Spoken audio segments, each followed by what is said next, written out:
Rask stared at him. Then what?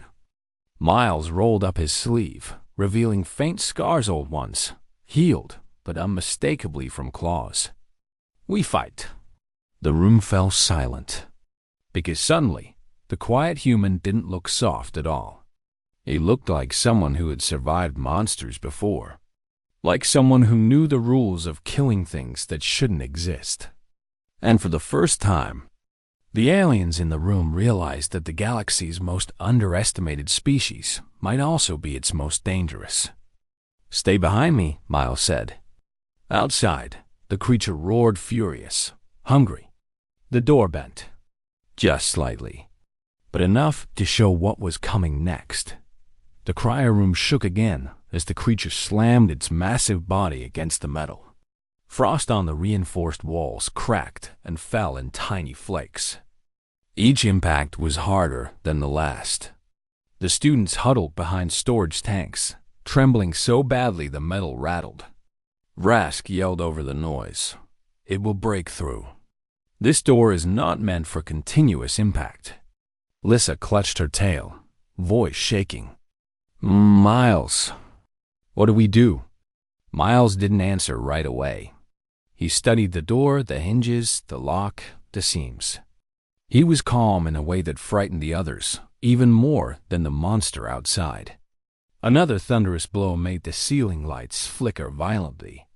The room fell into half-darkness. Miles turned to the class. "Nobody panic. Nobody scream. And nobody run."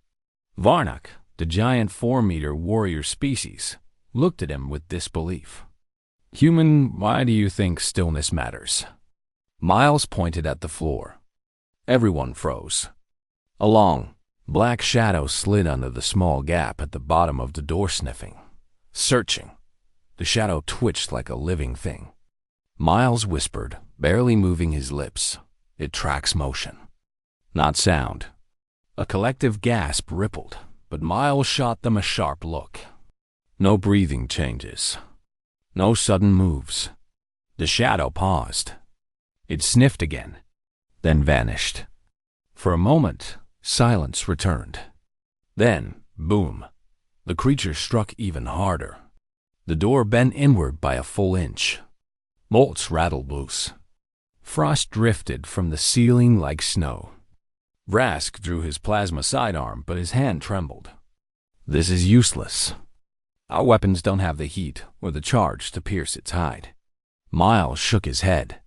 "You don't kill something like that with plasma." Rask stared. "Then how?" Miles looked around the room, eyes calculating. "We freeze it." The students blinked in confusion.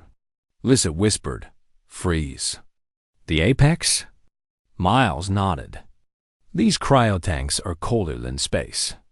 If we rupture the central coolant line, the entire room becomes an ice storm." Rask frowned. "That would kill us too." Miles didn't waver. "Not if we trigger the emergency thermal field in that corner." He pointed to a small alcove where 2 triangular projectors sat dormant. "It shields anything inside from environmental hazards for 30 seconds. Liss's scales shifted green hope. "We can survive that." Rask still hesitated. "But how do we force the creature inside the thermal field's range?" Miles stepped toward the door. His voice dropped lower, colder. "It's already coming to me." The aliens went absolutely still. Liss's mouth opened. "Miles, no." Varnak growled. "Human, this is madness." Rask grabbed his arm. "Harder. You will be killed." Miles looked at the commander with a strange, distant calm. "Not unless I let it catch me." The pounding from outside grew chaotic. Desperate. Hungry. Miles stepped closer to the bending door. He spoke quietly, almost to himself. "You always come for the same thing, don't you? The warm one. The one that moves." His voice changed, then something older, harder. "My species learned this the hard way." Rask hesitated. "You humans have faced these creatures before?" Miles didn't deny it. Not this species, but similar enough. A final violent impact nearly tore the door from its hinges. Miles snapped into action. Everyone into the thermal alcove. Vrask, when I give the signal, shoot the coolant pipe. Lissa hit the emergency seal so the cold doesn't escape. The students scrambled, shaking, but obeying. Miles stood alone in the center of the room. He rolled his shoulders once, loosening muscles. He looked ready. The door burst inward with a deafening shriek of metal. The creature surged through a towering horror of claws and mouths and twitching red eyes. Frost steamed from its body. Its breath filled the room with a chemical smell, a burning cold. Students screamed, but Miles didn't move. He just whispered, "That's right. Come to me." The monster locked onto him instantly. It lunged. Miles sprinted straight toward the thermal alcove. "Now!" he yelled. Vrask fired. The coolant pipe ruptured with an explosion of white mist so cold it cracked the floor. Lissa slammed the emergency seal. Frost stormed across the room like a living blizzard. The monster shrieked as its limbs froze mid-lunge, its body stiffening, crystallizing, turning into a blue-white statue mid-air. The cold chased Miles, biting at his back, but he dove into the thermal alcove just as the barrier activated with a shimmering gold flash. The storm raged around them. Everything outside the alcove turned to ice. When the blizzard finally calmed, the room was silent, frozen in time. The creature stood motionless, locked in a block of jagged frost. The class stared, stunned. Breathing hard, Vrask whispered, "You froze a sector apex." Miles didn't celebrate, didn't smile. He just stared at the frozen monster with a grim expression. Lissa placed a trembling hand on his arm. "Miles, it's over?" "Right." Miles exhaled slowly. "No." They all stiffened. He nodded toward the ceiling. "Remember what I said?" Vrask's voice cracked. Alpha?" Miles nodded. "It's awake now." Above them, deep inside the vents, a second roar shook the academy. He pressed the final button. A metal gate slammed open. Heavy footsteps echoed through the arena. A deep growling rumble filled the air. Then Dash, the apex predator, stepped out of the shadows. Not a hologram. Not a projection. A full physical simulation made of metal, muscle gel fiber, and reinforced claws. Nearly identical to the real creature based on field scans. 12 glowing red eyes scanned the room. It sniffed the air. Its claws scraped the floor like blades on stone. The alien student screamed and ran for the nearest exit. The exit sealed instantly. Vrask's voice boomed overhead. "You will not escape the lesson." The predator turned its head toward the sound. Then slowly, it spotted the class. A wave of pure fear swept across the hall. Several students fell to the floor. Others hid behind seats. Some froze completely, and then the predator's gaze locked onto Miles. Miles didn't move. He only watched the creature, as if studying something familiar. Vrask shouted from above, "Miles Carter! What is the first step?" Miles answered softly, "Don't freeze." He turned toward the terrified students. "Everyone move," he ordered. Now, some didn't listen. Some couldn't. But 3 students, Zelra, the insectoid, the feathered Irani, and a scared crystalline student named Ro hesitated near him. Miles pointed toward the left corridor. "Come with me if you want to live." Zelra clicked nervously. "What are you doing?" "That thing will reach us in seconds." Miles looked back toward the predator. It crouched low, muscles tensing as it prepared to charge. "It will follow me anyway," he said. "But I'll choose where." The 3 aliens looked at one another, scared, uncertain, but something about Miles's calm voice, something about the way he stood, unshaken, made them follow. Miles dashed into the corridor with surprising speed. The alien students scrambled behind him. The predator roared and sprinted after them, its claws slashing sparks from the metal floor as it ran. The sound echoed through the hall like thunder. Zelra shouted, "It is faster. Much faster." Miles didn't slow. "I know," Ro yelled. "Then what do we do?" Miles replied without looking back. "We guide it." He turned sharply into a narrow service shaft. The alien stumbled in after him. The predator skidded, its claws scraping violently as it tried to force its huge body into the tight passage. Miles grabbed a loose pipe and shoved it aside. The ceiling above groaned. Irani chirped in panic. "This tunnel is unstable. It will collapse." Miles nodded. "That's the idea." The three aliens froze, eyes widening in horror. "You want it to collapse?" Zelra squeaked. Miles inspected the support beams. "Broken. Rusted. Weak." He nodded. "This is where it loses its advantage." The predator roared again, squeezing into the tunnel, pushing through twisted metal like it was nothing. The floor trembled. Dust fell from the ceiling. Miles turned to the frightened aliens. "Listen to me. On my signal, pull the upper pipe. It will drop the side beam. The ceiling will fall, and the predator will be trapped." Irani shook her feathers violently. "Humans are insane." Miles smiled faintly. "Maybe, but we survive." The predator was almost on them now. Its breath was hot. Its claws scraped the tunnel walls.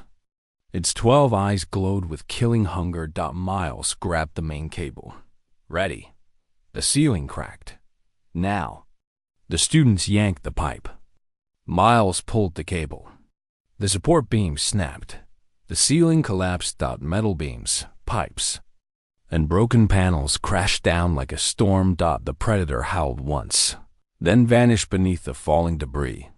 The tunnel filled with dust and echoes, and then silence. Miles coughed once, waving dust from his face. Zelra stared at him with wide, trembling eyes. You did it," Ro whispered. He wasn't lying. He really knew. Irani stared at the pile of wreckage, stunned. "That would have killed us all if we were a second too slow." Miles nodded calmly. "That's survival." Above, Vrask watched the scene unfold with disbelief and something close to pride. The human had proven it. He did not run. He guided the monster, and he survived by choosing the ground. The doors of the containment bay groaned open, and the students stepped inside with shaking legs. The air was colder, here colder than it should be. It felt like a warning. The lights flickered, buzzing with a strange, anxious rhythm. Miles stood in the middle of the group, silent, focused. He kept scanning the shadows as if expecting something to move. Lissa stayed close to him, too close for her usual comfort. Her scales had turned a pale blue, the color of fear among her species. Commander Vrask walked at the front, posture stiff. "Stay alert," he ordered. "The creature was locked down 3 hours ago. Security will meet us in the core chamber." But Miles muttered under his breath, "Security won't meet us." Vrask turned. "And why do you think that?" Miles didn't answer with words. He simply pointed. Everyone followed his line of sight. On the floor ahead, just at the bend of the corridor, lay a security helmet, cracked, dark fluid around it, and long gouges in the metal wall, each one deeper than the length of a hand. A wave of panic broke through the students. It escaped the main cage? This is impossible. We must turn back. Vrask raised his voice. Silence. The hall quieted, but fear still pulsed in every heart. Vrask breathed hard, staring at the helmet. The creature should be sedated. It should not be awake. Something tampered with the system, Miles whispered. It's hunting. Liz's voice was barely audible. Hunting what? Miles didn't blink. Us, or maybe just anything warm. Vrask narrowed his eyes at him. Carter, you speak as if you have experience. Miles answered calmly, I do. He said it with the same tone he'd used when discussing breakfast. A tone that made the alien shiver. Vrask continued leading them deeper into the chamber halls. The scratching marks appeared more often, bigger, some fresh. And every few steps, the lights flickered. Again, almost like something large passed under the wiring. The Academy's strongest species, Varnock, 4 meters tall, kept checking behind him like a scared child. Human, why are the lights acting like that?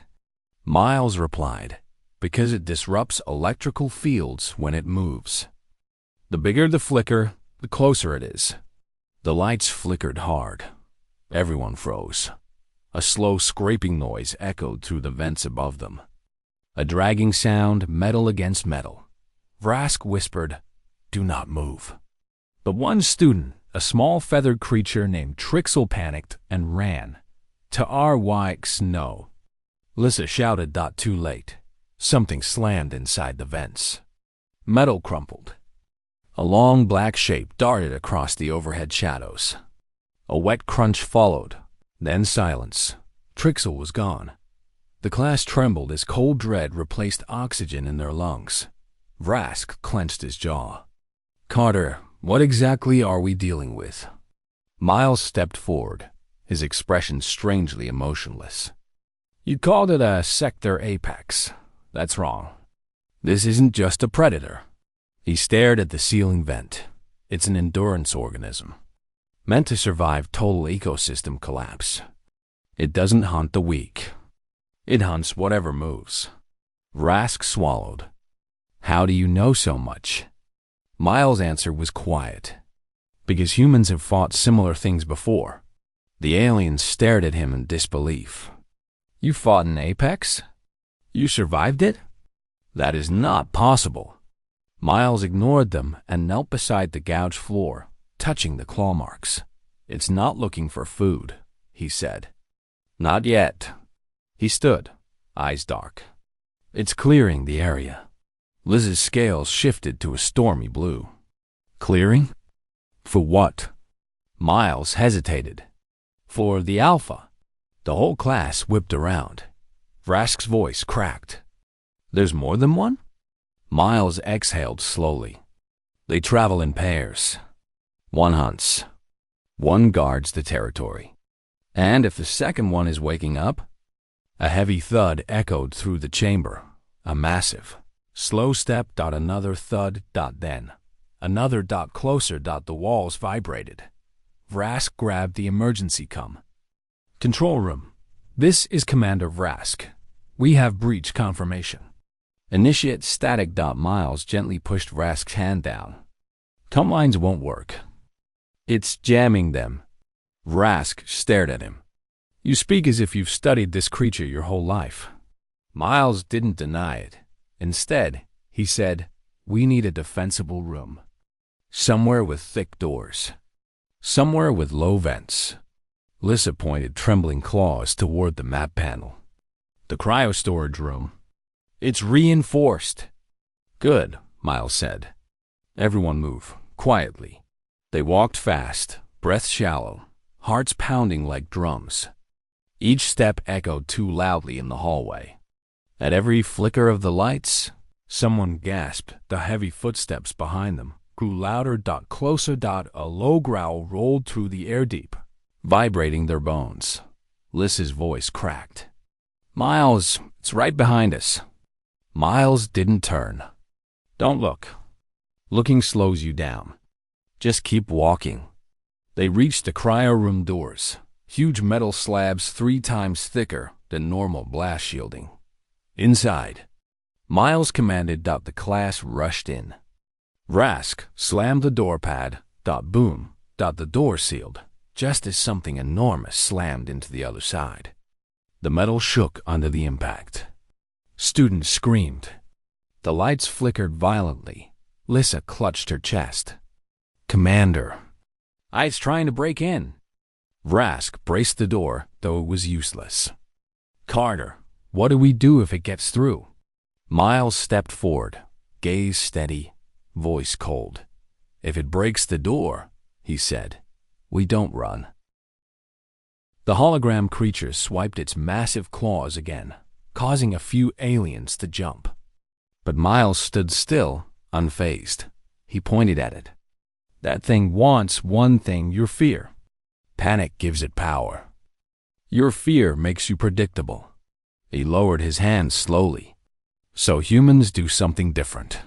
A small feathered student squeaked. "Well, what do humans do?" Miles answered without hesitation. "We use fear as fuel." Rask's eyes widened slightly. Miles continued speaking, his voice growing quieter, colder. "When you're scared, everything inside you sharpens. Your heartbeat, your sight, your hearing. The world becomes simple: survive or die." He looked around at the class. Humans learned to think in that moment, to plan, to choose the best ground, to pick the right moment, to set the right trap. Aliens stared at him with a mix of awe and dread.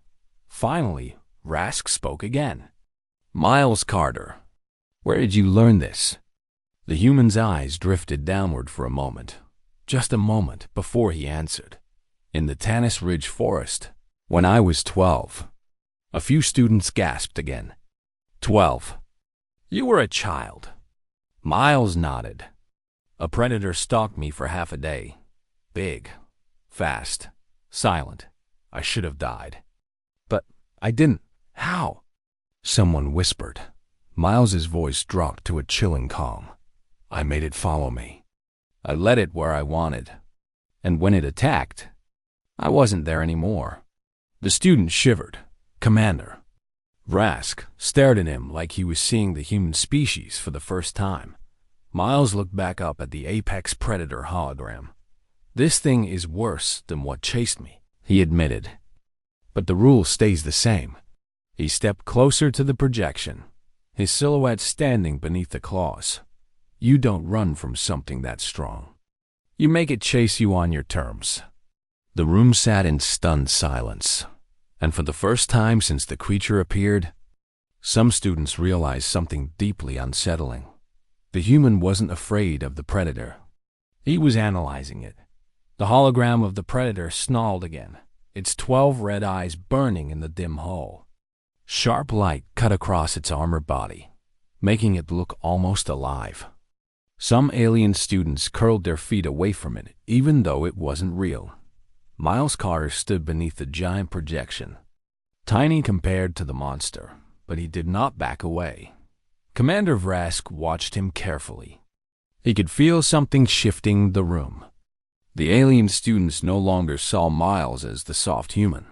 Now they were watching him like he was something unpredictable, something dangerous in a quiet way. Rask cleared his throat. "Human," he said. "You said the key is to make the predator follow you. Explain." Miles studied the hologram a moment longer. Then he turned toward the class. "You can't outrun it," he said simply. "It's faster." He pointed to its claws. "You can't fight it in the open." He pointed to its legs, thick and powerful. "It climbs. It jumps. It tears through anything you hide behind." The class trembled as he listed each truth. A Ralthuri student spread her wings in shock. "Then there is no escape." Miles shook his head. "There is. But it's not what you think." He tapped the hologram's base. The image flickered slightly. "You escape by choosing the path it runs." Rask frowned. "Choosing the path? What does that mean?" Miles took a slow breath, remembering something another time, another place. "Predators don't think like we do," he explained. "When they chase, they commit fully. They don't stop. They don't question. They don't plan. They follow instinct." He raised a finger. "And instinct can be controlled." The student stared at him, confused. Miles continued, voice calm but tense, like he was reliving something real. "If you run blindly, the predator chooses the ground. But if you run with a plan," he tapped his temple. You choose the ground. A tall insectoid student lifted his antennae. You mean lead it somewhere? Miles nodded. A place where its size becomes weakness. A place where the turns are sharp. Where the ground is unstable. Where it can't move full speed. He walked slowly around the hologram, speaking like a teacher showing dangerous medicine to children. When it commits to the chase, it loses the ability to change direction fast.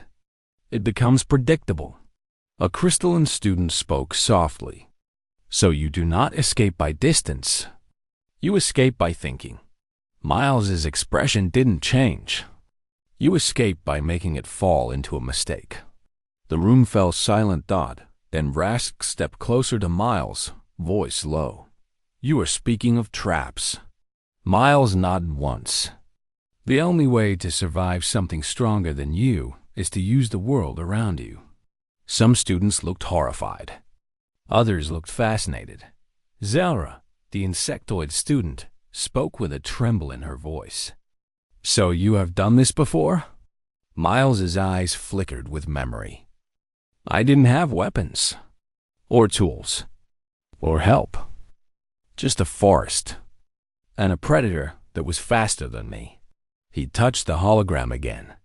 This, he said quietly. This reminds me of that day. Different shape. Same hunger. A feathered student chirped nervously. What did you do? How did you escape back then? Miles closed his eyes for a moment, seeing the forest again. The shadows, the rustling leaves, the heavy footsteps behind him, the stench of breath on the wind. I looked for the place where the ground dropped into a narrow ravine. He said softly. I lured it into charging at full speed. It didn't realize the path narrowed too quickly. It couldn't slow down. He opened his eyes. It slipped, fell down the ravine, broke its leg. That gave me time to run. The student stared in wide-eyed horror. A Kavari stone being rumbled. You were a child. That creature could have killed you. Miles nodded. I know. Rask looked at the human with new respect and something else. Something cautious. So your answer to my question, Rask said slowly, is to never flee in fear, but to flee with intention. Miles smiled faintly, but the smile didn't reach his eyes. Yes, you run with purpose. You make it think you're panicking. You let it believe it's already won.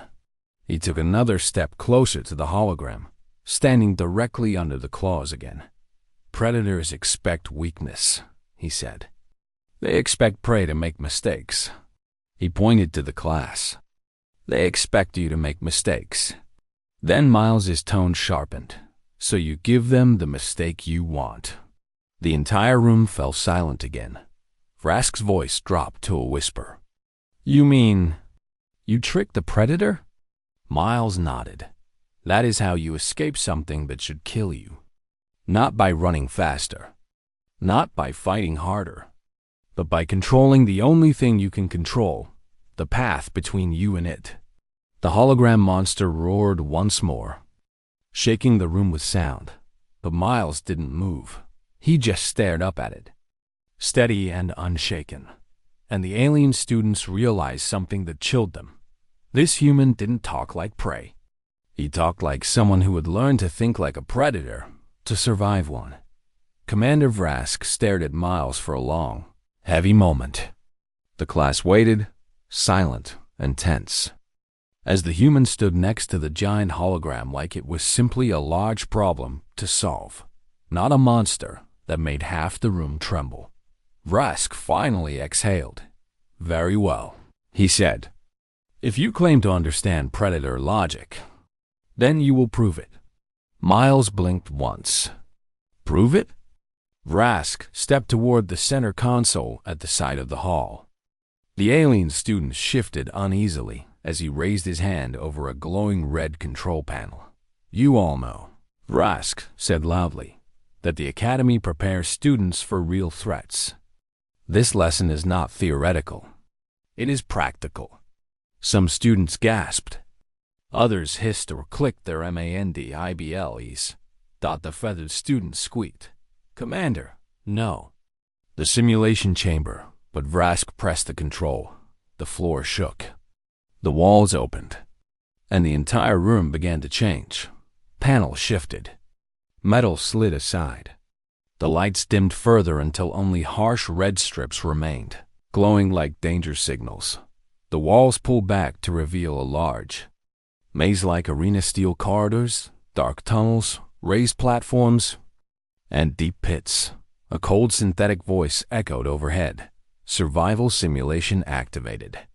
Miles stared at the arena calmly, but the alien students panicked. A crystalline student cried out, "Commander! This is a level 5 threat simulation. We cannot." Vrask silenced him with a glare. "You fear the hologram," he growled. "You fear the idea of the Predator. But you will never survive the real galaxy with theory alone." He looked directly at Miles. "Human," Vrask said. "You said fear sharpens your kind. Then let us see it sharpen you now." The lights in the Galactic Academy Survival Hall dimmed until only the center platform glowed.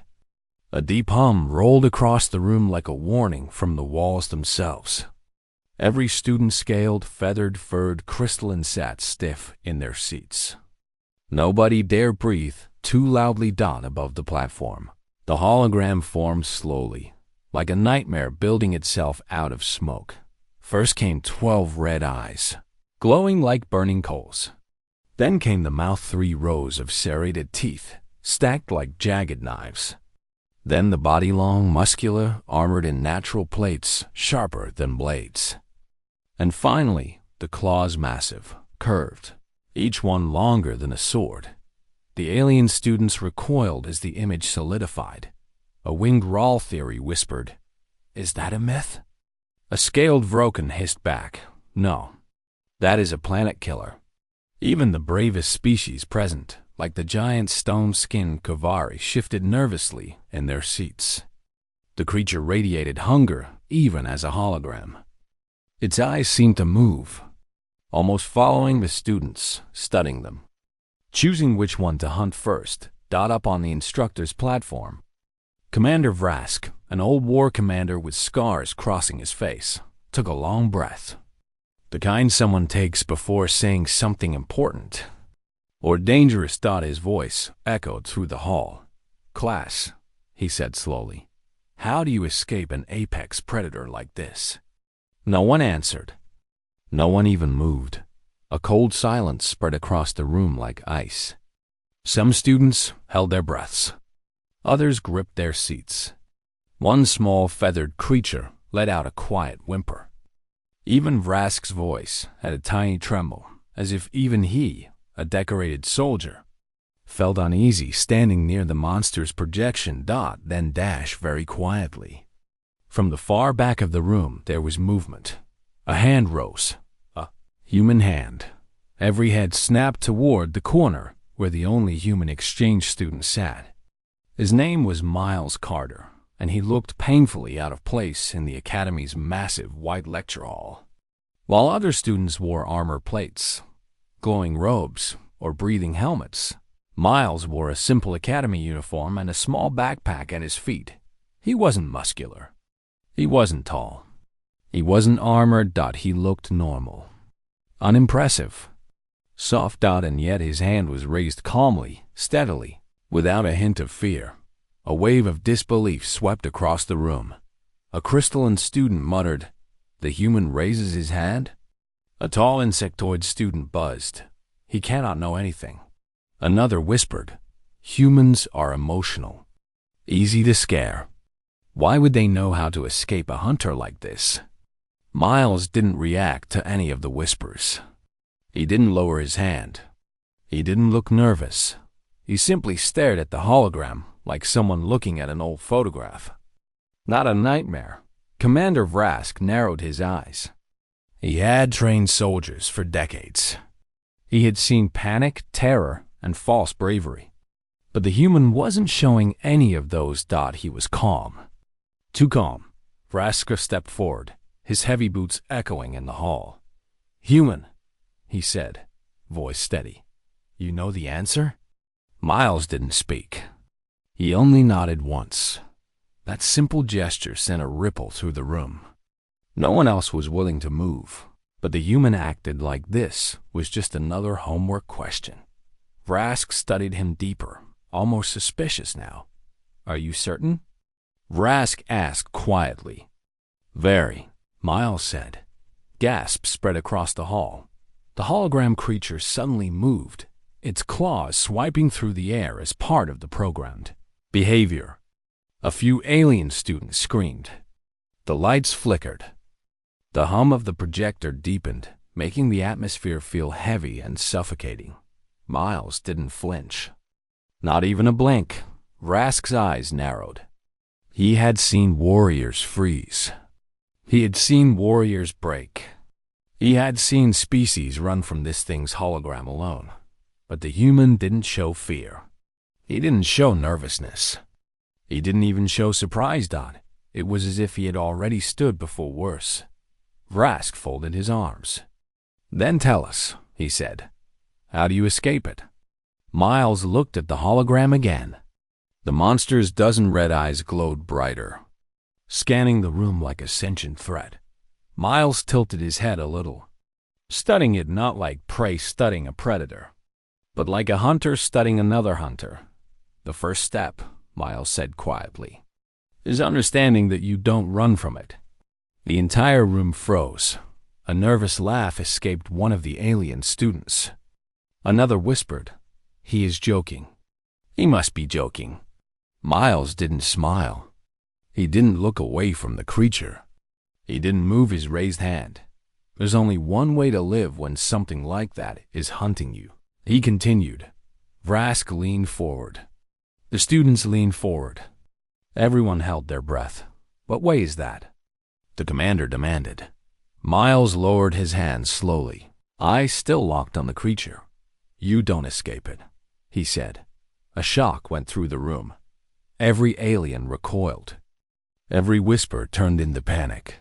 Rask's eyes widened. "What do you mean, human?" Miles' expression stayed calm-cold, almost calculating. "You survive," he said, "by making it follow you." The hologram creature let out a roar that shook the entire hall. Students screamed. The lights trembled. The air turned electric with fear. But Miles stood still, like someone who had been chased before, like someone who had run through terror and come out the other side alive. Rask stared at him. In confusion and a hint of respect, the room waited. The students leaned closer. Everyone's pulse climbed. Suspense thickened like fog. This, right here, was where the Academy realized something. The human was not afraid of the apex predator, and that was more terrifying than the creature itself. The room was frozen, locked in Miles Carter's quiet, unsettling words. "You survive by making it follow you." Alien students stared at him like he was speaking an ancient curse. Some whispered in their own languages, confused and afraid. Others simply stared, unable to understand how a small, unarmored human could look at a monster with 12 red eyes and speak calmly without shaking, without sweating. Commander Rask kept his eyes fixed on the young human. This wasn't normal bravery. This wasn't courage taught in a classroom. This was something else. Miles Carter. Rask said slowly, "You speak as if you have faced such horrors before." Miles didn't look away from the hologram. "I have." A wave of gasps rippled through the class. The insectoid student Zelra clicked her mandibles nervously. "You fought predators? On Earth?" Miles gave a small shrug. "Everyone does, sooner or later." That confused nearly every alien in the room. Earth was classified as a Tier 3, developing planet in the Galactic Index, nothing extraordinary. Most species assumed humans lived comfortable, safe lives. Certainly not lives filled with predators like the monster projected above. A Kovari stone being rumbled. But humans do not have armored skin, or venom, or claws. How could you survive? Miles stayed silent for a moment, as if choosing which memory to share.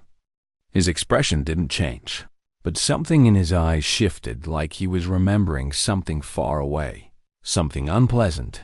Humans don't survive because we're strong, Miles said. We survive because we refuse to stop moving. A few students didn't understand. He continued, voice steady and low. Back home, predators had millions of years to shape us. We grew up surrounded by danger creatures faster than us, stronger than us, bigger than us. But humans kept living. We learned to hide, to track, to run, to plan, to set traps, to think under fear.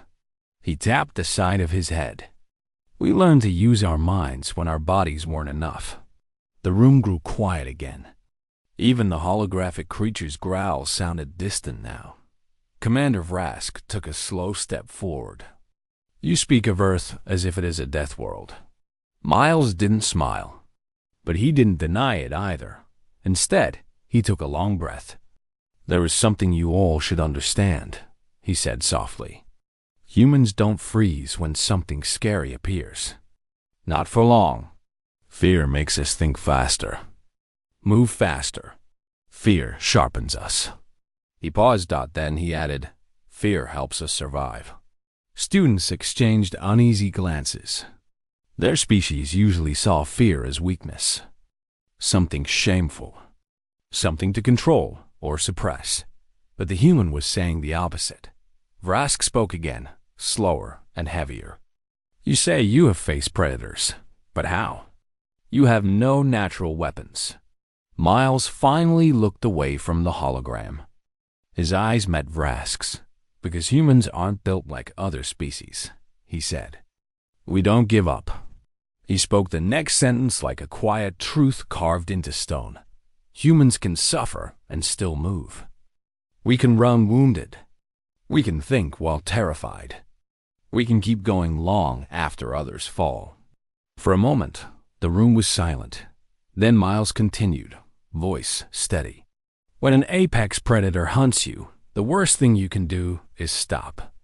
If you freeze, you die. If you run blind, you die.